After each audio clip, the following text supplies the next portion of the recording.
www.muslimcentral.com/donate. Dr. Zakir, regarding elderly people, which category of elderly people are exempt from fasting?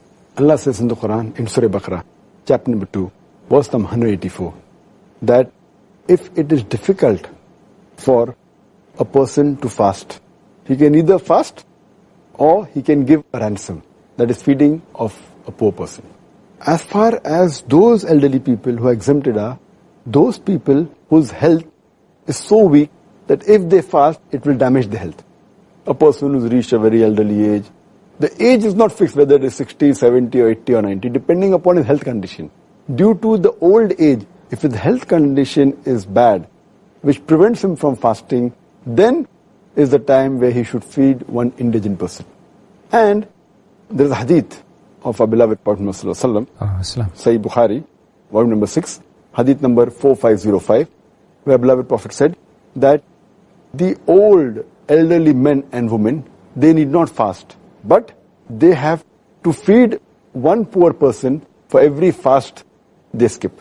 And similarly, there are various hadith. For example, if you read Daraqutni 2/208, it says that if a person who has to give a ransom, he has to feed a poor person 1 mud of wheat.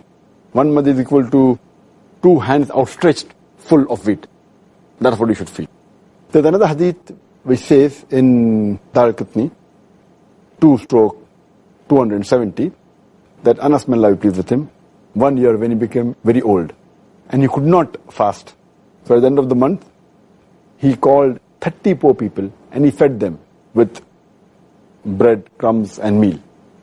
A proper meal for 30 poor people. So it means that for every fast you miss, you should feed one poor person. But coming back to the question, that if the elderly person is of sound mind and not healthy, that's the time he has to feed a person or give ransom. But if a person is elderly and he becomes insane, if he's not of sound mind, then he doesn't have to fast, he's exempted, neither does he have to give any ransom, neither he has to compensate, because he is like a child, as our beloved Prophet said earlier, which I mentioned, that the pen has been lifted on 3 categories of people. Person who's a child reaches puberty. So these people again become like children, or they become like a person who's insane. We say that the person has become senile. So if he reaches an age in which his mental stability is not there, he need not fast,